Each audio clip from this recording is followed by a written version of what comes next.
close your eyes. Start with thoughts of goodwill. A wish for your own happiness, a wish for the happiness of others. A wish to find happiness in a way that your happiness doesn't conflict with that of others. Meditation is one of the ways you do that. Generosity, virtue, those are also ways in which you do that. As the Buddha once said, discernment begins with a question, what when I do it will lead to my long-term welfare and happiness.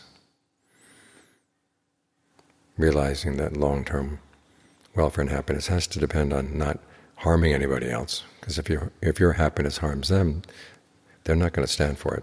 They're going to do what they can to destroy your happiness. But if your happiness is entirely harmless, and if it comes from within, nobody has to know about it. You don't have to show anything.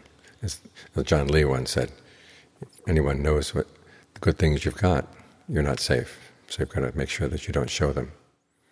But the happiness is there. And that's what matters. So cultivate your resources inside. This is how you show goodwill for yourself and for other people.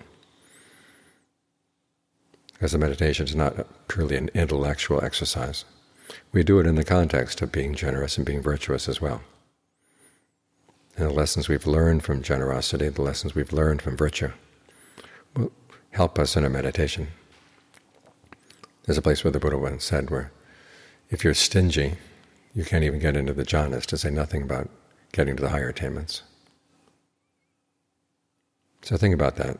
What do you learn from generosity? What do you learn from virtue that you can apply to developing your own mind? And a lot of it has to do with goodwill. When you're generous in the right way, you give gifts that don't harm anybody. They don't harm you. In other words, you're not overextending yourself. And they don't harm the person who's receiving them. You're not placing undue burdens on that person.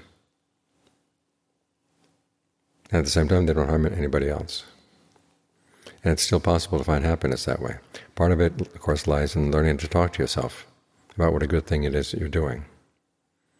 That increases the happiness.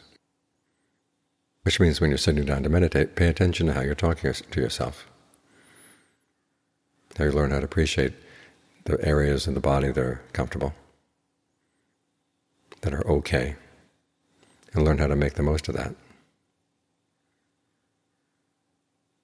The same with virtue. You learn how to take joy in the fact that you're not harming anybody. And then you look at the way you meditate. Make sure that you talk to yourself in a way that doesn't harm yourself.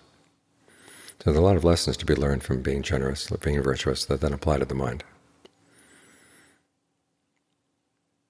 And as we practice all these things together, then our practice is complete.